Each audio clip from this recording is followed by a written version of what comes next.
And that in your What Forecast coming up. All right, Jamie, thank you. Let's get right to our top headlines tonight. These stories are real, new, now. The local economy could begin to reopen in the coming weeks. We take a look at the current testing capacity for coronavirus in the area. After filing a lawsuit against the city of Springfield, Eden Village and the city have come to an agreement. We'll tell you what that now means for the nonprofit. More cuts to the state budget are taking place due to COVID-19. What's ahead for Springfield Public Schools after missing out on $500,000? Ozarks Fox News at 9 starts right now. Real, new, now. This is Ozarks Fox News at 9. Well, good evening and thanks for joining us tonight. I'm John Adams. And I'm Jennifer Abreu. Let's get started with our top story tonight. As officials begin to work through the details of what reopening Springfield and Greene County could look like, one thing that will surely play a role in making that decision is testing.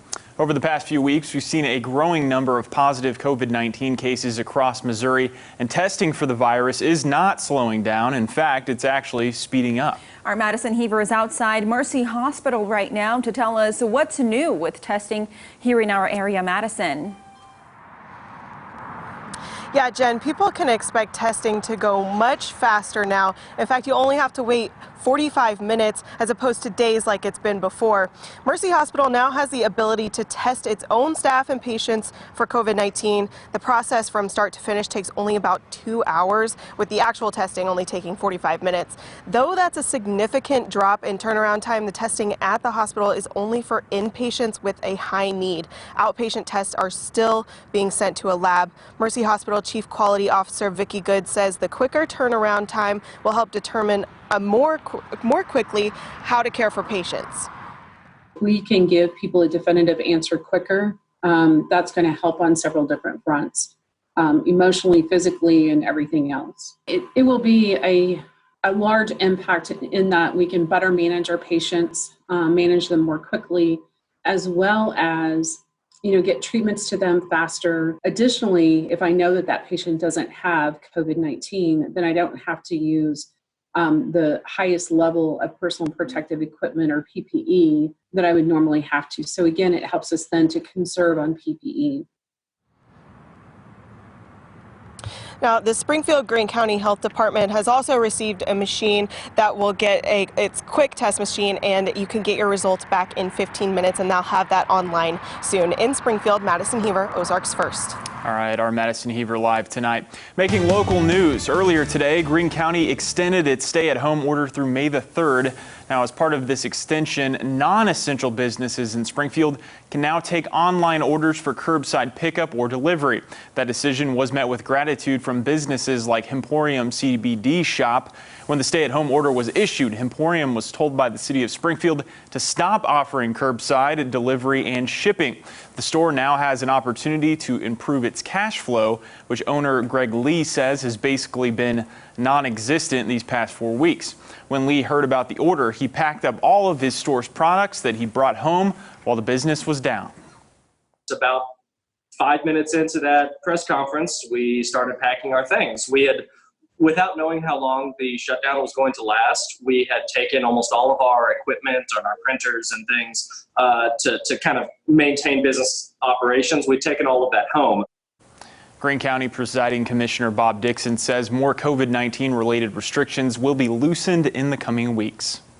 Well, a group of about 60 people socially distancing protested in downtown Springfield today, and the organizer of the event says they're glad the city has started to lift restrictions on small businesses, but they are not willing to wait another 2 weeks for the stay-at-home order to expire. The group stood with signs and shared how the stay-at-home order is affecting them and why they think more needs to be done to reopen the state. They started at the square and marched to City Hall, where the rally continued. Some participants say they believe fear is what's driving restrictions that are too harsh right now, infringing on their constitutional rights and liberty to work. I'm glad they're making those kind of decisions, but it just isn't enough. They have to think of all the people. There's the event industry, there's the hospitality group, there's so many people that are suffering. It's going to destroy our entire economy nationwide. We got to get back to work immediately. Another protest is scheduled for Saturday at the Battlefield Mall. Well, a similar protest also took place today at the state capitol in Jefferson City as demonstrators called on the governor to lift the statewide stay-at-home order. Several signs made reference to the number of jobs that have been lost since the governor declared a state of emergency. Protesters at the Capitol today said they believe Governor Parson should be worrying more about the rights of Missourians than their health and safety. The protest started outside the Capitol and ended at the governor's mansion. New at 9 tonight, an ongoing battle between the city of Springfield and Eden Village comes to an end as they've reached an agreement. Here's some background on the story for you. Last year, Eden Village planned to expand and build tiny homes for homeless individuals on this 5-acre lot on West Division. Some local residents signed a petition to stop them. Eden Village then filed a lawsuit against the city of Springfield, claiming they were treated unfairly. Now, those differences were worked out. The city agreed to buy the lot from Eden Village for $236,000, which means the nonprofit can move on and build tiny homes at a new location 1 block south near West Nichols and West Bypass. I think we're in a really great place now. We're happy to have the issue resolved. I think they do great work and are very needed in our community. So I'm pleased to see this agreement. The city's working on some regulations that we think will help us in the future to be able to develop these all over town. We're excited about this renewed relationship with the city of Springfield that puts us one step closer towards partnering together for a city where no one sleeps outside. 24 people are expected to move into Eden Village 2 sometime in October on West Brower Street. In education coverage tonight, Governor Parson announced yesterday he will be cutting almost $16 million in education funds in response to the COVID-19 pandemic. Our Francis Lynn joins us now to tell us how that's going to affect Springfield Public Schools. Francis. Well, out of the over $15 million cut, $500,000 will be taken out of SBS's budget this year. Around $400,000 will come from state formula funding. That could be anything relating to the district, like salaries, supplies, and facility costs. And another $100,000 will be cut from transportation.